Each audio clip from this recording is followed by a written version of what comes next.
Again, quilty friends, welcome back to my channel, Pages and Stitches. That's spelled pages, the number 3 stitches, both here and on Instagram. My name is Kelly, and I'm very excited to have you here with me today for my last quilting update for the year 2024. Today is Thursday. Oh my God, I forgot. Today is Thursday, January 2nd, 2025.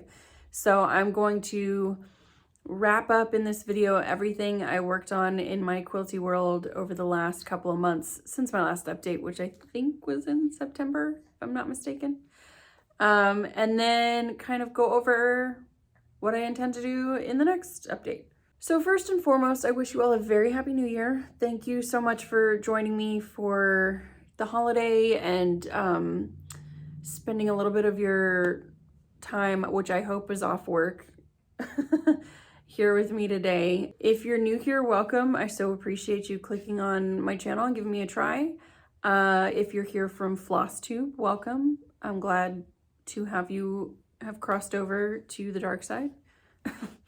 And then if you're a returning friend, thank you so much for hanging out with me again. I always appreciate seeing you guys again and again in the comments and just catching up with you and whatever it is you're doing. So, as per usual, I'm going to do a quick life update, do a quick reading update. It's the same information as what I gave in my FlossTube video. So if you're here from that video, you can skip this part. I'll try to make it brief. So life went pretty hard the last 3 months of 2024. It was like the year was trying to cram in just a whole bunch of experiences for me right there at the end. The biggest change that I experienced was I did lose my sweet kitty cat, my little heifer. He passed away at the beginning of November. So I talked about it a little bit. I don't really want to talk about it much, but he is no longer with us, so you won't be seeing his face or hear his little meows in the next videos. So I did start my new job. I just got out of my training period of my job, so I'm now flying solo, which is always a little bit terrifying in the healthcare world, which is the field I work in. We had a lot of holidays, which of course makes everyone busy there at the end of the year. Here in the US, we celebrated tons of stuff, starting with Halloween, and then we don't slow down until we get to New Year's. Thankfully, I am on the other side of New Year's, so I can put that stress behind me. But overall, it was a good holiday season. And yeah, I worked on a lot of things. I think I made some pretty good progress, even in spite of the fact that, you know, my time was sort of monopolized by holiday celebrations and by work and by dealing with Hef. So in spite of that, I'm pleased with the amount of stuff I have to share with you today. So I hope you guys are too. So really quick, I'm going to go through the books that I read over the last couple of months, do my quick reading update.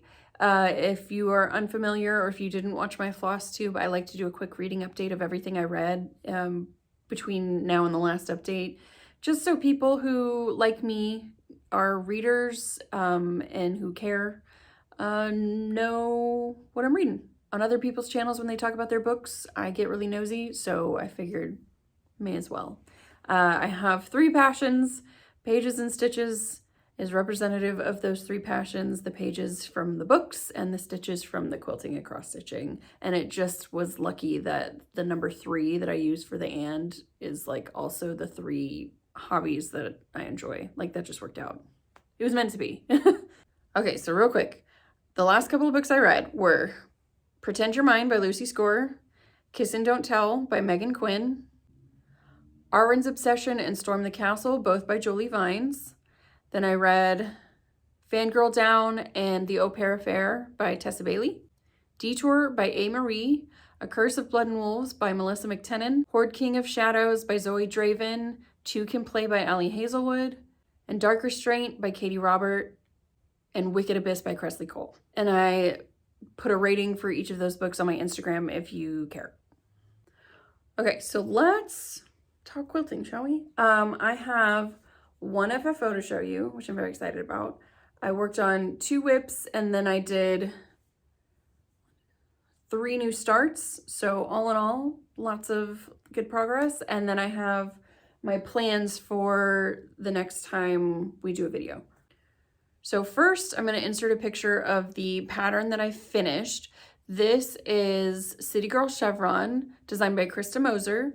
I will have Krista Moser's YouTube channel linked down below because she does have a channel. She did a video on both the City Girl Chevron pattern as well as a tutorial on the angled binding, and I'll have both of those videos linked. The angled binding I definitely struggled with because it was my first time, but it wasn't too terribly difficult. It's just I'd never done it before. So I completed this quilt with a jelly roll from Tilda.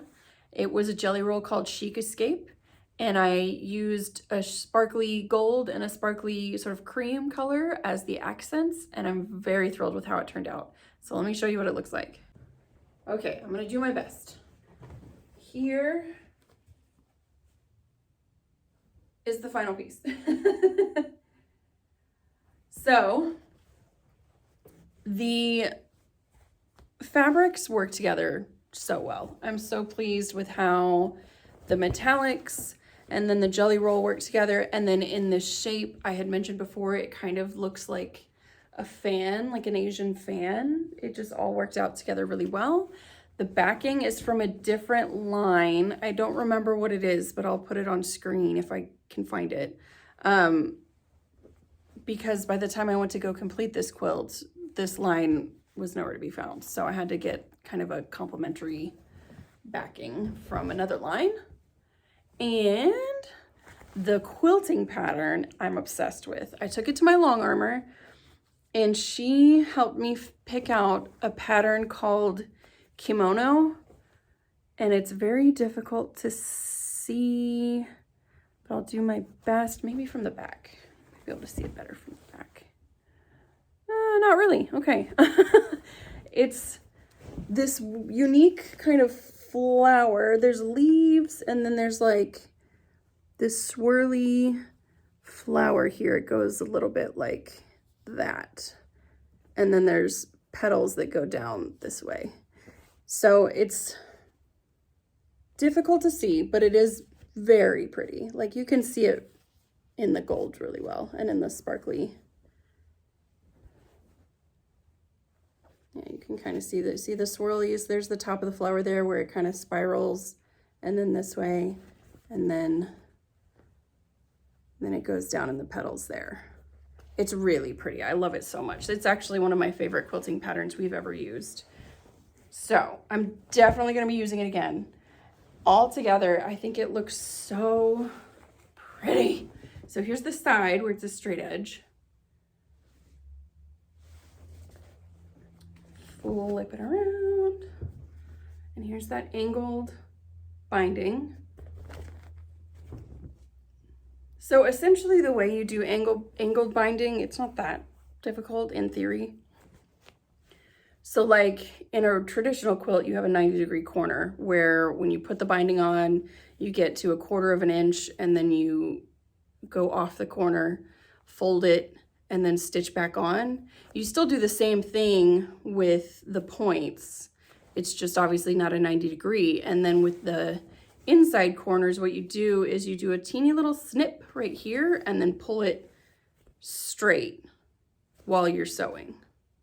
So it's like you're stitching onto a straight edge. And then when you flip it over, it kind of bends in on itself. And then you have your sort of mitered fold on your other corners. So in theory, anybody could do it. It just takes a little practice. I got better at it as I went.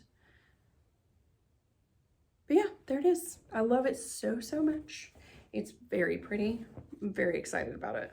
And the thing about this pattern overall, folded it up, is it went so fast because I think I talked about it before. You just take your jelly rolls and your accent fabrics and you make strip sets, like you sew them into strips, cut your 90-degree triangles. I'm sorry, cut your 60-degree triangles and stitch them back together.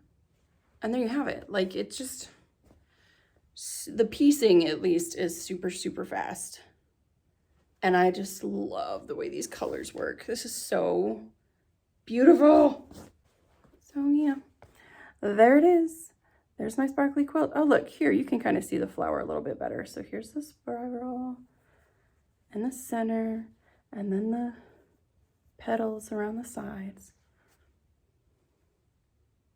I love it. So this was my last fully finished object of the year 2024. And it was a good one to finish on because it was a new experience, but it was also easy and fun, and it just came out really well. The result is really pretty. So that one's gonna go in my pile of finished quilts. As for what I'm gonna do with it, just enjoy it. And then if I wanna gift it to somebody in the future, then I have it there to do so. That's usually what I do with my finished quilts. Somebody asked me the other day, what is it I do with them? I typically don't. I've sold one quilt. The problem is finding somebody who's willing to pay you for what the cost of materials and labor is actually worth is slim. And that particular market is kind of saturated. So I really don't sell them. I like to just enjoy the process of making them. And then at the end, if it means something special to me, I'll keep it. Otherwise, it ends up getting gifted to somebody for somebody else to enjoy. I can only use so many quilts, you know what I mean? Like, it's just me and my household, and it's, I don't need like to have 7 quilts on top of me. So typically what happens is they end up getting gifted or donated or given away like on the channel or something like that. Because once I've made it, I feel like I have gotten my money's worth of enjoyment out of it. And then anything that comes after that is just a bonus. Okay, so let's talk about my whips.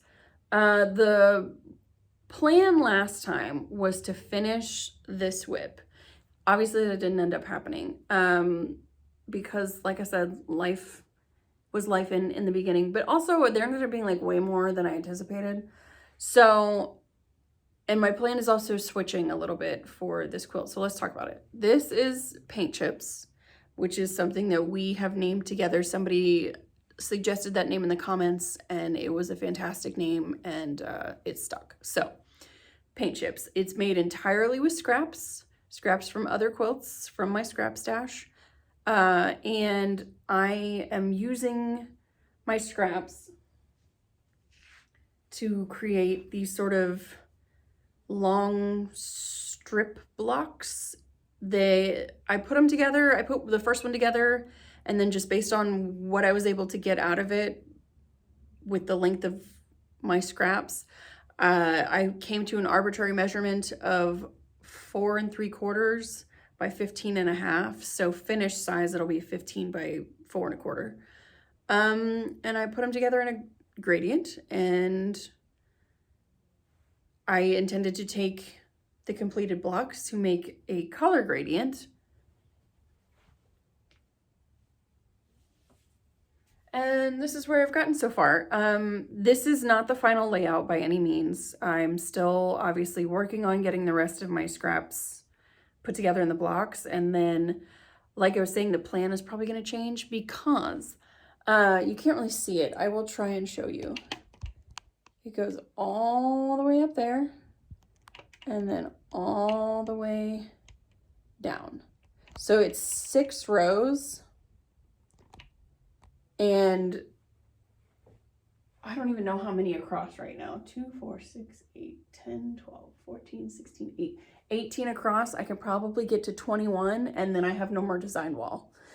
But there's no way that the scraps that I have left to finish are gonna fit in the space that's available on my design wall. So what that probably means is I'm gonna have to make 2.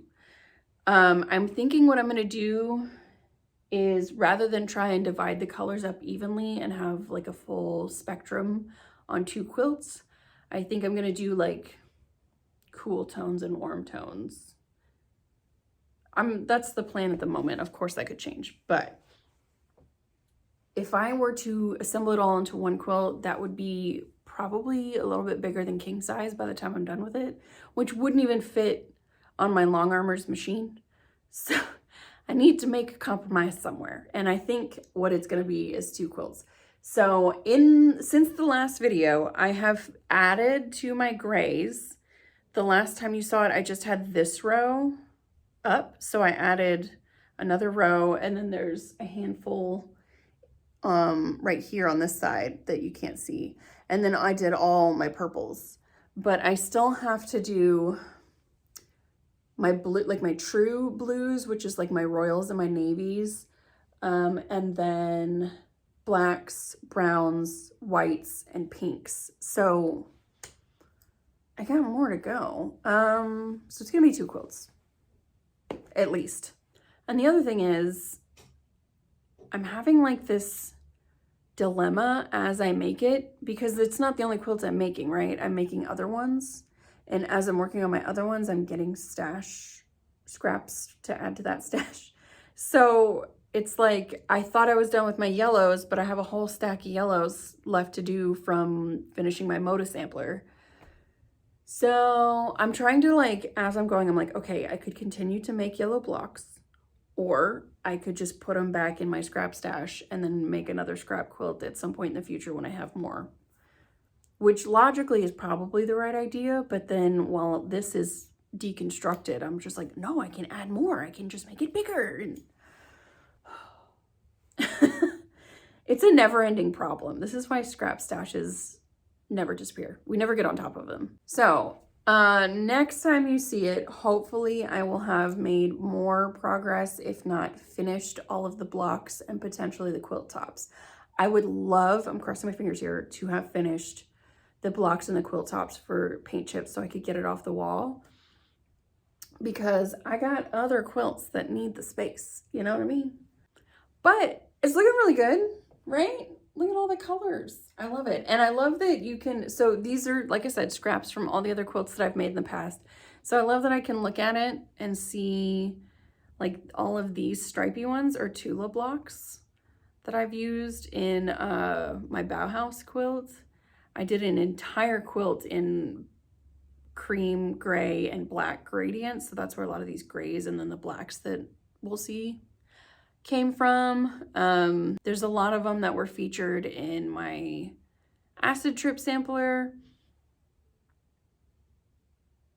There's a lot of Ruby Star, specifically Melody Miller, that featured in my 2 Melody Miller quilts that I made. Like, for example, this orange one right here that you can see there. This white, this yellow with the polka dots was on the back of a Laura Heine quilt that I made. There's the green moth print there that I just recently put in my Stars Hollow quilt with Moonlit Garden. I just like that I can remember which projects these came from, and it's a nice little blast from the past. It's like, it's almost like a scrapbook of fabric in a way, because it's a memory keeper of all of my previous projects, which I think is really cool. So yeah, let me know what you guys think. I don't want to pull all of these purples and the new grays off the wall to show you the individual blocks. I'll tilt it up again so you can see more up there. But yeah, so I added these grays going all the way down, and then all of the purples. So that's a Kafe that I used as binding. That's a tulip. That squirrel's upside down. Oh well. This was the backing of a quilt I made for a friend's wedding. Yeah. That is an Anna Marie Horner. Love my AMH. So yeah, it's just a cool like idea to be able to utilize your scraps in a quilt so that you can think back on previous quilts. Like, isn't that really meta? A quilt that makes you think of other quilts. So the next whip that I worked on, I'll have to insert some pictures because the pattern that I have, I printed off from my work computer, so it's in black and white. But it's this quilt here. This is the Monarch quilt by the cloth Parcel. And I am using the fabric line Celtic Fairies by Lewis and Irene. Unfortunately, that is a line that is no longer available, but the pattern is. I will link it down below. Everything I mentioned, I'll link down below. I had previously just done one block of this quilt. So let me show you what that block is, just to remind you. So the background that I'm using is this solid here. I had it left over from another project. In the picture of the pattern, the background is white, but I rarely use white as a background. So I use this kind of steel blue. And the fabric, the fat quarter bundle that I got of this fabric was one fabric short than what I would need for the blocks for this quilt. So I added a supplementary fabric to it, which I have used in one of the blocks that I made, so I'll show you that in just a second. But just a reminder, this is what the block looks like.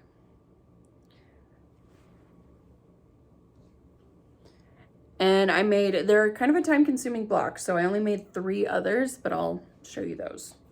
So here's my next one. So we've got the Celtic flower knot light blue. I love this white one with the thistles. We have the Celtic knot deer and fairy print that is in the cream. Then we have the forest, I forget what they called him, like the forest god or forest, I don't know. He's a little, there's a little face here in the, it's like a tree. He's a forest dude. And then that same solid there. And then I made this one. Now this is the fabric that I added to reach the required number of fat quarters for the fabric, I'm sorry, for the quilt. So it's just a dark blue. It matches perfectly with the dark blues in the line, and then it's got a silver glitter and there's silver in it. So it went perfectly. And this looks so cool. Like individually the blocks look cool, but they really look cool laid out together. I'll insert a picture here at the end so that you can see what they look like, the 4 of them together. God, they're so cool. Okay, and then here's the last one I made. So here's that thistle print. Here's the little fairy with the thistles, the same print here in the navy. And then there's that Celtic knot flower, but this time in purple. It's just so pretty. I love it. And I'll insert that picture right now while I'm still talking about it. But in the pattern, it says that the finished size of the block is supposed to be 16. So unfinished is 16.5.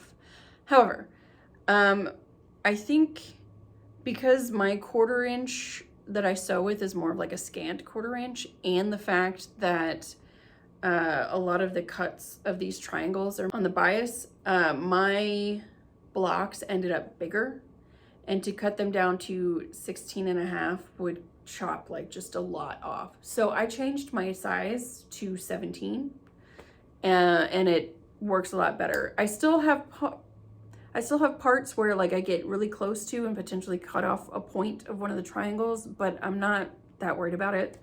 That's not gonna be something people are looking that closely for. And that's always been my style of quilting. Like, if it's not going to hinder somebody's enjoyment of looking at the quilt or using the quilt, then I'm not gonna stress about making it perfect. That's the best possible way to make quilting or any hobby really unenjoyable, is to stress about the perfection of it. Just do what makes you happy. And it makes me happy to not worry about it. I just course corrected, changed my block size to 17 inches, and I sleep just fine. The only time you really have to be considerate of that is if you have a block, or I'm sorry, if you have a quilt that has like sashing in between the blocks, then maybe wait to cut your sashing out until you know your block size, but otherwise just live and let live. So I'm gonna keep trucking with my Monarch quilt. I'm just kind of going casually. I'm not necessarily focused on getting that quilt top finished as fast as possible, but I am gonna keep working on it. Typically what happens with quilts is I will keep casually moving through my whips until the next oldest quilt comes up or one like really strikes a nerve with me, and then I'll focus on that one for a finish while also casually working on the other ones. Right now, we're just being cool and casual with the Monarch, and then I'll get to the point where I get excited to finish that soon. This is my current focus. Okay, so next I have my 3 new starts to share with you, which I'm very excited about. None of them should be a surprise though, because I did talk about them in my last update, but if this is your first video, this will be your first time seeing them. So let's start with this one here. So you'll see pieces of it over here. I have this line. I will insert a picture of what the line looks like. Unfortunately, the line is not available. It's Dark Forest by Studio E, and I had been sitting on it for a minute because I couldn't find the right quilt to use it with. I didn't like, typically whenever a designer puts out a line, they'll put out a quilt pattern with it, but I didn't really like any of them. So I designed my own, and I showed you the drawn out design on graph paper last time, but I went ahead and put it in Photoshop, no, PowerPoint, oh my gosh, and just kind of put it together as something that I couldn't accidentally erase with my hand. And this is what I started working on. I started here at the bottom with the moons, and then what I'm going to do is work my way through the lines. But also my method is, as I make a block, I'm making all of the blocks for that quilt. So I started with the moon, there's 3 moons. Then I did the mushroom, there's 2 large mushrooms, so I made those. Now I'm working on the leaf block. There's 2 long ones and then 3 short ones. And I went ahead and cut out the fabric for all 5, but I've only made 1 so far. So I'm gonna keep going down the row. And then as I go up, I'll have more blocks already completed and it'll be even faster. So first I chopped up my panel. I'm gonna show you what the panel blocks look like up close. So these aren't all the same. They're marginally different, right? So we've got the moths and the flowers, and then, I mean, they're still all moths and flowers. They're just in different orientations for each of the little panel pieces. Different moths, different flowers. I love this moth. And this one, beautiful. And then there's the big one with the moon phases. So I've got all those cut out. And then I've got their spots in the quilt labeled panel, panel, panel, panel, panel. So, and then I started with the moons. So let me show you the moons first.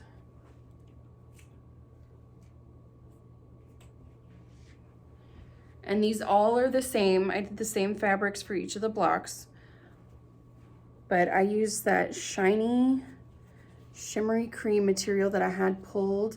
And this is the same one that I just showed you in City Girl Chevron. Now I'm using it in this quilt, and it is the perfect moon fabric. And then the background is this small moth in black. And in the quilt, 2 are oriented facing one direction, and then another one is oriented facing the opposite. So all you do is rotate it, right? But they look so good. I love these crescent moons. Oh, they look perfect. And then the next blocks I made were the large mushroom, which looks like so.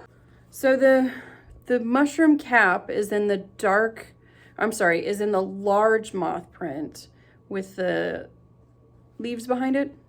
And then the background is the green mushroom. And then this underside is the sandy brown, And the body is this light grunge fabric.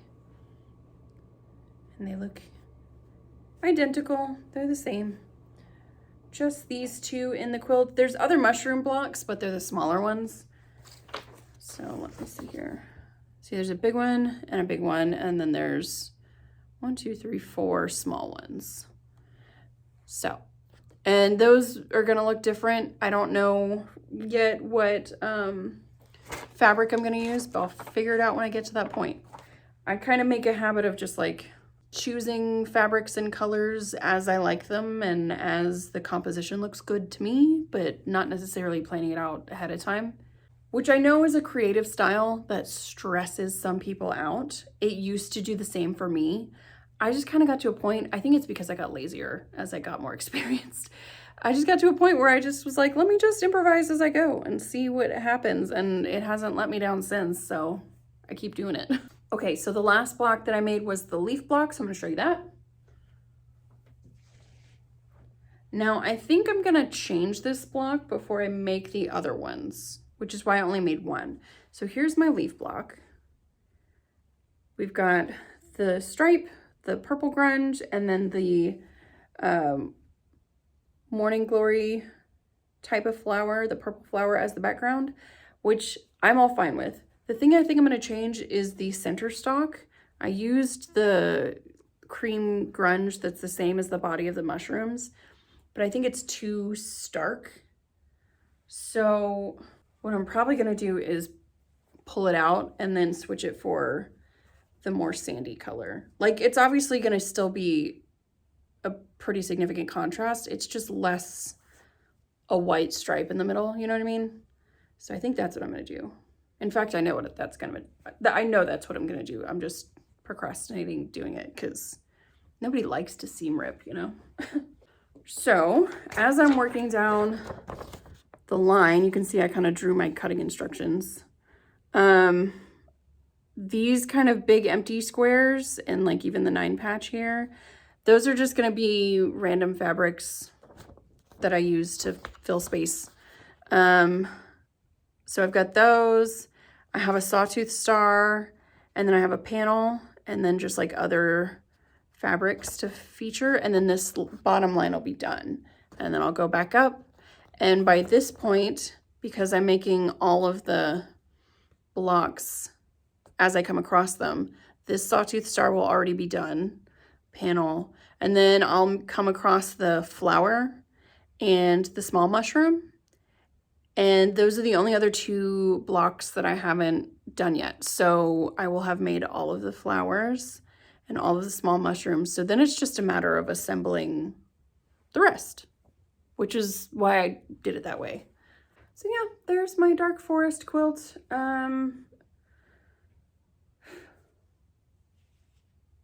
I love the fabric line. I love moths, I love mushrooms. So this is working out really well for me, and I'm really enjoying, I really like it whenever I get to design a quilt. It's annoying whenever you figure out there's no pattern pre-made that works for you. So there's that. But then when I initially get past that hump and actually start designing, I'm like, oh yeah, this is enjoyable. The other new quilt that I said I was going to start, I did. You can see a sneak peek of it right here. There is no pattern for it. I just decided I was going to do a bunch of sawtooth stars to feature this fabric line that I had. So that's what I did. So initially I had bought a mini little fat quarter bundle from Joann's, which has these really pretty astrology, zodiac, planets and stars prints together, and I didn't really know what to do with them, so I just kind of pulled a bunch of coordinating fabrics and decided I was going to turn them into stars. Sawtooth stars are one of my favorite blocks. They're super easy and they look really nice, so that's what I did. I made a handful of those. So here is the first star. There's the zodiac print in the middle. Some of the fabrics are metallic and shiny, some aren't. There's number 1. Here is number 2. That one's all planets or moons, it looks like. We've got sparkly fabrics for the background and the star. Here is number 3. So we've got the hanging moon phases in the middle, and then a speckled background, and then the sawtooth points of the star, or this really cool silvery globe print.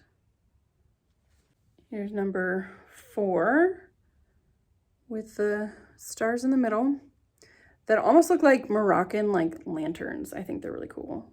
Just star-shaped lanterns. And then we've got a deep gray kind of feather print in the background, and then this starburst looking white silvery print as the points. And here's 5. I like this fabric in the middle here with the constellations and then the names of the zodiac. There's a gray grunge as the background and like a blue kind of crosshatch pattern as the star points. That one looks really cool. And then here's number 6 with the planets in the middle. This is an Art Deco, no, Deco Stitch print from Art Gallery Fabrics.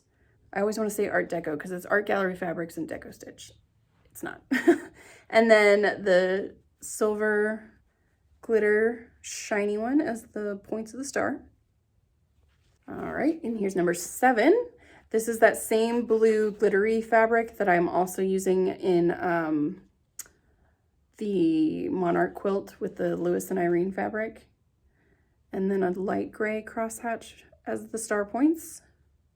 And the last one that I made, this is number 8, with the hanging moon phases. There's this grungy dot fabric that actually looks kind of like moons itself, and then a tone-on-tone white to go with it. So those are 8 blocks. I have cut 12, and the block sizes are 17 inches finished. So it's gonna be 3 across by 4 down, but I'm thinking, because I do have some extra of the fabric, I'm thinking I'm gonna do like a little mini block between the columns, so that way it kind of is wider, almost like a strip. I don't know yet. Again, I'm just kind of figuring it out as I go. Like, I'm just improvising. But so far they all look really good. I'm gonna finish obviously the last 4 stars, and then I'll see how I feel. Let me show you. I've already cut out the material for the other 4, so let me show you what they are. So obviously the center fabric is the same, but this is gonna be, this navy is gonna be the background, and then this gray dot is gonna be the star points. Then I've got that lantern star as the middle. The background is this soft gray moon print, which is perfect. And then the star points are gonna be this dark silver and gray fabric. Then we've got the zodiac one with a gray crosshatch as the background, and then that same silvery fabric that I just showed you, except this one's lighter gray. So here's the dark gray and the light gray. And then one more of the lantern looking stars with this sort of tick mark gray as the background, and then the white silver circles and dots as the points of the star. So they look really awesome all together. I'm excited to see them all laid out together. Eventually, when I have the wall space, I'll put it up there. It may even be finished and pieced together before this one is, in which case I'll just show you what it looks like all pieced together in the next update, I guess. But yeah, that's a fun one. I just bought that little fat quarter bundle just on a whim, so I like kind of how I've been able to utilize it. Okay, so the last new start that I have to share with you was this one here. This is Siren by Laura Heine, which is a collage quilt. I've done a few Laura Heine patterns, and I've had this one in my stash for a hot minute, so it was time to break it out. I didn't do much on this one. All I did was assemble the background, which is 44 by 72. It's not actually a quilt, it's just like a wall hanging. So the way she does her collage quilting is with Steam-A-Seam, Steam-A-Seam 2, Steam-A-Seam Light 2. I don't remember. The thinnest version. And the way that I construct my collage quilts is not the way she gives the instructions for in her quilts. Hers are a little bit more involved and I think a little bit more wasteful of materials. So oftentimes I end up doing mine flipped, because if I can trace the design first on the outside and then use as little fabric as possible to get the shape of what I need,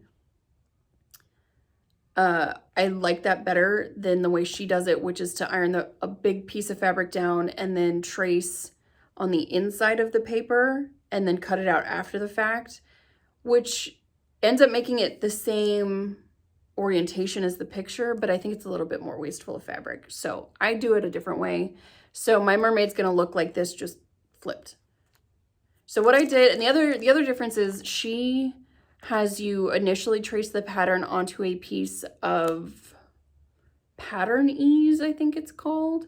It's like a really thin, it's almost like a mesh, but it's a little bit more substantial. So it's like a thinner muslin kind of, I don't know. I've never used it. The way I do it is I actually construct the background and then just piece the images on top of the background instead of utilizing pattern ease. To each their own. I mean, like I said, this is like the 4th one. I think I have another one in my stash that I've done of her work. It works for me. So do whatever method you prefer. But all I did was construct the background, and then all this pile of fabrics over here and stuff is all stuff I pulled for this quilt to use in the future, but let me just show you the background that I worked on. Okay, so like I said, it's 44 by 72, so it's not inconsequential, it's just not big in terms of quilt size. So I started light with like a greenish teal, and then it gets more to like a blue teal, and then it goes towards navy, and then the bottom, the biggest chunk, is in blacks. So let me try, I need a chair. I'm gonna try and stand on this stool so I can show you more of it. Let me see here. I mean, I know I'm still not getting it all in the frame, but I wanted you to be able to see more of like the gradient in the fabrics themselves. It's not a perfect gradient, which is fine, because I just wanted, I mean, the background is gonna mostly, like I said, fall, it's background, it's gonna fall in there. So it's gonna be masked mostly by the mermaid and then all of the like flora and fauna that you put around it, right? So you've got the bottle, and then all around it you've got flowers and seaweed and fish and bubbles and yada, yada, yada. Jellyfish and octopus and all the different things. So I'm gonna make it to where you don't even notice the background. The background is just that background. It's just, it kind of goes from a dark to a light to give your eye a way to travel. And it's just meant to be a resting point for your eye when you're not looking at these crazy motifs. So darker towards the sea floor, lighter towards the top. That was my thinking. But I mean, like I said, if you were gonna make this, you could do it one solid piece of black. Like, there's no rules. There's no quilting police. Do whatever you want. So as I work on Siren, what I'm gonna do is I'm going to just casual, like I said, my method is just to kind of casually work on something as I feel like it until it either sort of grabs a hold of my interest and keeps it, or until it becomes the next in line, like the next oldest whip to finish. And that's kind of how I've always operated whenever I'm working on multiple quilts, is to just kind of keep it in order that way. So that was all my quilting progress, my finish, my whips, and my new starts. I have the tiniest little bit of haul which is going to directly pertain to my next new start, which I plan to start before the next update. And then we'll just have like a little bit of plans and then we'll be done. So in the past, I think I showed, oh God, I don't even know how long ago, it must have been last Christmas, a fat quarter bundle that my friend Amy from Fiber Arts Amy, who is also the owner of Oak Crown Studios, gifted me. And it was 12 fabrics, hand-dyed fabrics that she had done herself. And so she mostly does cross-stitching fabric, but she also does quilting fabric. So she sent me a fat quarter bundle of quilting cottons that she dyed. And once I figured out what I wanted to do with that fabric, I was like, I don't have enough. I need more. So what I did was I went back to her website, which I'll have linked down below, and I ordered 15 more for a total of 27 fat quarters, I believe. Yeah, 12 plus 15, 27. Sometimes my math don't math so good. Anyways, I'm going to show you all of the fat quarters that I got, and then I'll show you how I'm going to use them in the quilt that I found. So I've broken up the fat quarter bundle and I incorporated the 15 that I had bought to make this gorgeous fat quarter rainbow of hand-dyed fabrics. Again, it's not the perfect rainbow, but I think you can see based on this, that I just love like a color gradient, especially a rainbow. I love them. I think they're so cool. So I've got them all situated here. I may not even use all 27. Like I might take some out and save them for another day, another project. But I put them all in this beautiful rainbowish order. And the reason why I did that is because I found a quilt called Ether, designed by Patty Murphy on Etsy. And that's the quilt I'm going to use for these. So I'll insert a picture. The picture that she used is so fantastic. She quilted hers with gradients or I don't think she used hand-dyes. And then a bunch of Kafe facet prints in between on the orange slices. I'm going to do something similar. Not all Kafe anyway. I'm going to use florals, but not all Kafe. I don't have that much Kafe. And then my color choices are a little bit more soft compared to the ones that she used in her quilt, in her example. And the other thing is I'm changing my dimensions. So I want to utilize as much of each fat quarter as possible. So in order to do that, I'm going to get 8-inch squares instead of the dimension in the pattern, which I believe is 10 or 12-inch squares. And then the squares are turned on point and then stitched together, and then the orange slice pieces go over the seams. It's actually pretty simple. The other thing is, since I'm not using her dimensions, I can't use her orange slice, so I have to make my own. And I'm gonna use this template material to cut an 8-inch orange slice.